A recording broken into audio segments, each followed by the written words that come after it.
The Greens with 3.4% of all votes cast across the country, but they ended up with just one seat. You see, the Conservatives have the most votes, almost 250,000 more than the victorious Liberals.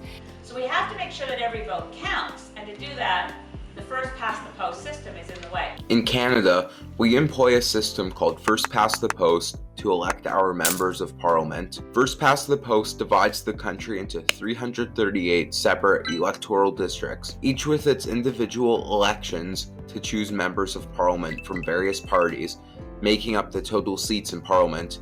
However, this system has faced numerous criticisms, particularly due to the disconnect between votes and seats in recent elections. This disparity arises from how votes are distributed across the country and within these districts, as well as how efficiently a party can convert votes into seats. Smaller parties often struggle to challenge established parties in specific areas under this system. This video will be an unbiased look at Canada's current electoral system and the proposals to change it. One frequently proposed solution to this is implementing proportional representation, often abbreviated as PR, which essentially suggests that if a party receives 20% of the votes, they should receive 20% of the seats. If Canada adopted proportional representation, it would likely witness more coalition governments at the federal level, where multiple parties would work together to form government. However, it is important to note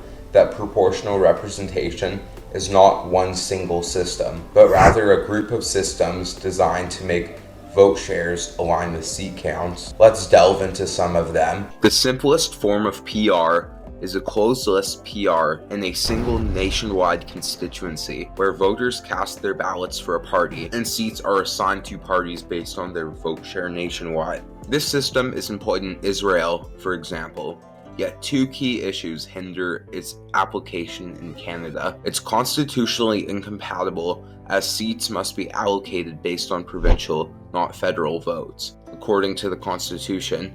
And Canada's vast size means local regions might not be adequately represented. Mixed member proportional representation, also known as MMP, as used in Germany and New Zealand, attempts to address the latter concern. Under MMP, voters cast two votes, one for a specific candidate in their local constituency and another for a political party. The local constituency vote determines individual district winners, akin to first past the post, while the party vote determines the overall proportion of seats each party gets in the legislature. Additional top-up seats are allocated to the parties to ensure their seat share aligns closely with their party vote share. These top-up seats are typically filled with party lists, creating list MPs. Dual member proportional DMP was a system uniquely created for Canada, developed by Canadian Sean Graham. DMP is very similar to MMP. Under DMP, the number of electoral districts would be cut in half, meaning that every riding would double in size, now having around 200,000 people in it. The dual member in the name means that there would now be two instead of one MP representing all of these people. You would cast a single vote for your district, and the person with the most votes would get elected. The second seat would be allocated to the party that performed best in the province, but didn't win the first seat in the district to ensure a proportional outcome. Another system worth mentioning is single transferable vote, or STV. In STV, ridings are consolidated into larger districts with multiple MPs. Voters rank candidates in order of preference. To secure a seat, a candidate must reach a predetermined quota of votes. Surplus votes are redistributed based on second preferences, and the candidate with the fewest votes is eliminated in subsequent rounds until their votes transferred based on the next preference rankings. This process continues until all seats are filled. While these are the primary systems proposed by the public, there are hybrid models that combine elements of these systems.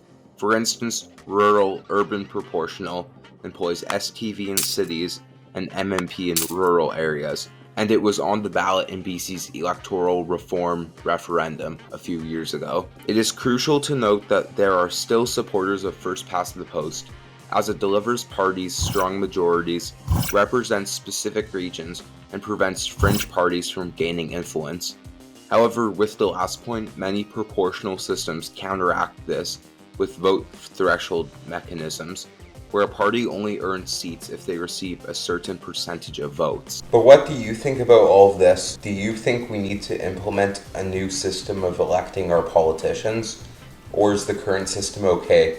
Please leave a comment down below telling me your thoughts about this. Also, please consider leaving a like and subscribing, as that helps me out a lot.